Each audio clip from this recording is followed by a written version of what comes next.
That night Papa burned the flag he had brought with him from Hiroshima 35 years earlier. It was such a beautiful piece of material I couldn't believe he was doing that. He burned a lot of papers too, documents, anything that might suggest he still had some connection with Japan. These precautions didn't do him much good. He was not only an alien, he held a commercial fishing license, and in the early days of the war the FBI was picking up all such men, for fear they were somehow making contact with the enemy ships off the coast. Papa himself knew it would only be a matter of time. They got him 2 weeks later, when we were staying overnight at Woody's place on Terminal Island. 500 Japanese families lived there then, and FBI deputies had been questioning everyone, ransacking houses for anything that could conceivably be used for signaling planes or ships or that indicated loyalty to the Emperor. Most of the houses had radios with a short-wave band and a high aerial on the roof, so that wives could make contact with the fishing boats during these long cruises. To the FBI, every radio owner was a potential saboteur.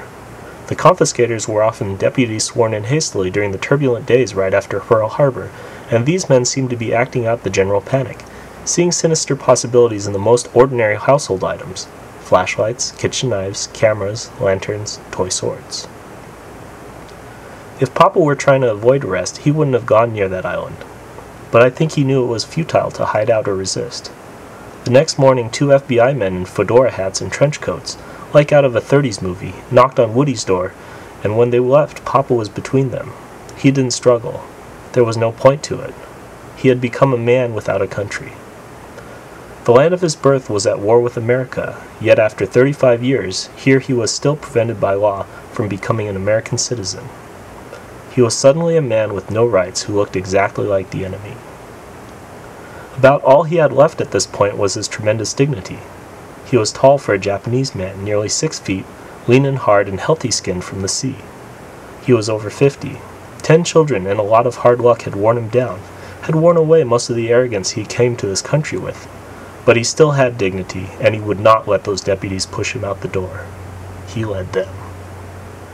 Mama knew they were taking all the alien men first to an interrogation center right there on the island. Some were simply being questioned and released. In the beginning, she wasn't too worried. At least she wouldn't let herself be. But it grew dark and he wasn't back. Another day went by and we still had heard nothing. Then word came that he had been taken into custody and shipped out. Where to, or for how long? No one knew. All my brother's attempts to find out were fruitless. What had they charged him with? We didn't know that either, until an article appeared the next day in the Santa Monica paper, saying he had been arrested for delivering oil to Japanese submarines offshore.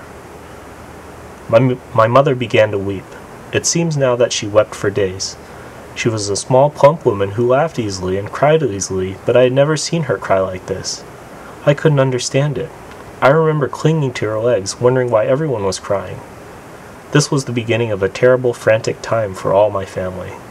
But I myself didn't cry about Papa, or have any inkling of what was wrenching Mama's heart until the next time I saw him, almost a year later.